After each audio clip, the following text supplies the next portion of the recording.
네, 원어민 강사 모임을 고리로 한 집단 감염이 계속해서 번지고 있습니다. 당시 모임에는 원어민 강사 6명이 모였던 것으로 파악됐는데 이 강사들이 일하고 있는 성남과 고양, 의정부의 학원으로 번져서 누적 확진자가 벌써 100명을 넘었습니다.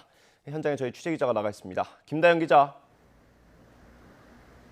네, 서울 홍대 거리에 나와 있습니다. 지금 김 기자가 나가 있는 곳이 그 원어민 강사들이 모였던 곳입니까?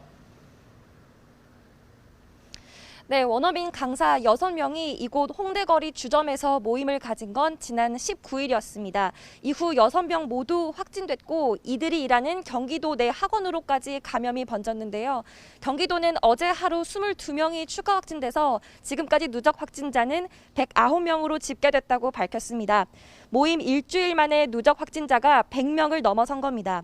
특히 경기도 성남과 부천, 고양, 의정부 등 학원 5곳을 중심으로 감염이 번지고 있는데요.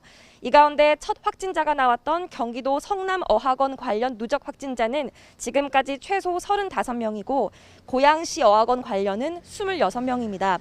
성남 어학원에서는 확진 강사와 접촉한 것으로 의심되는 다른 내국인 강사의 방역 수칙 위반도 드러났습니다.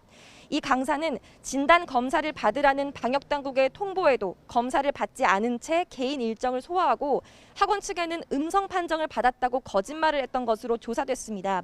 그 후 열이 나자 검사를 받아 양성이 나왔고 학원은 폐쇄됐습니다.